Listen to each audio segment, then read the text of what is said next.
there, it's me again, Nica.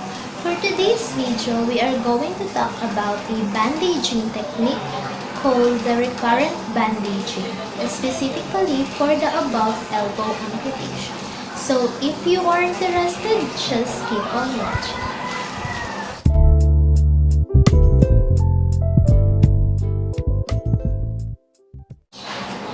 So, let's talk about the recurrent bandaging technique. It was a bandaging technique which was used for the different types of amputation or stumps. Stump referred to the remaining portion of the limb after an operation. So, the purpose of this bandaging technique is to shape the remaining limb and ready for prosthesis fitting. In this video, we will be focused on the recurrent bandaging technique for the above-elbow-amputation, or also called as transhumeral amputation, which was a surgical procedure in which the upper arm bone, called the humerus, is cut and a portion of it along the rest of the arm is removed from the body. So now, I will show you the step-by-step procedure on how to do the recurrent bandaging technique for above-elbow amputation. So without further ado, let's get started. For the demonstration purposes, I will ask my patient here to bend his arm at elbow joint to replicate an above-elbow amputation. Okay, sir, kindly bend your left arm. For this technique, I will use a 4-inch roll of bandage. So maybe I will use at least 2 bandages for this technique. But also take note that the size of the bandage to be used depends on the size of the patient's limb. We will start bandaging at the medial side of the limb diagonally. And always take note that the roll of the bandage should be on top so that it will easy for us to pull it up. So,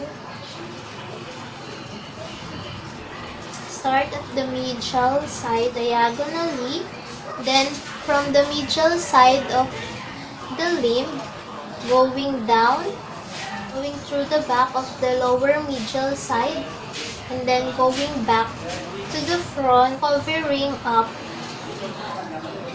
the starting point of the bandage. Cross diagonally, going up to the patient's shoulder, going across the back of the patient to the other side of the shoulder, going to the front by crossing the top of the shoulder, then going under the patient's armpit, then going back to the amputated side, entering at the top of the shoulder, then going to the front under the patient's armpit. Then from here, start the figure of 8 pattern.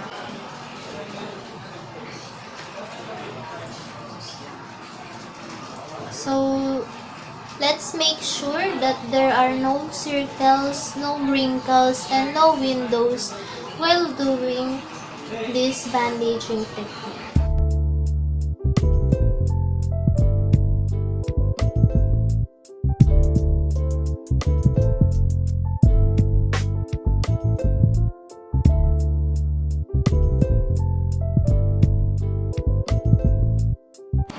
Then insert to secure the end of the bandage.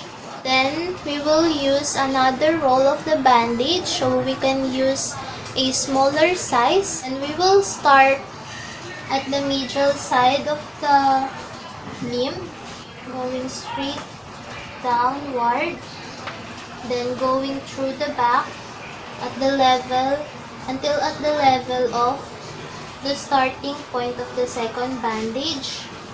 Then we will go around to secure the starting point of this bandage.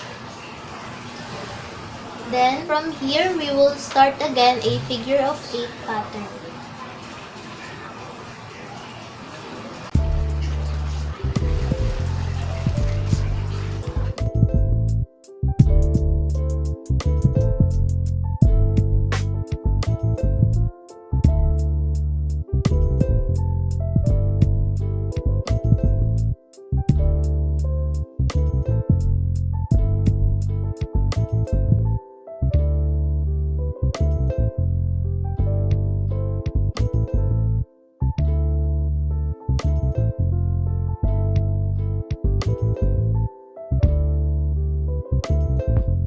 Secure it with a bandage pin, a tape, or you can simply insert it.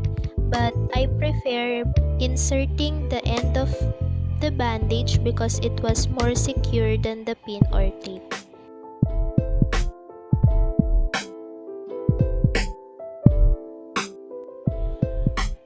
Check if the bandage is too tight or too loose by asking the patient.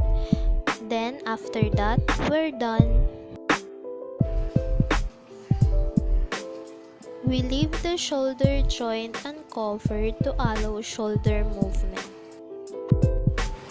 So that's all for today. I hope you learn a lot. See you on my next video. Bye!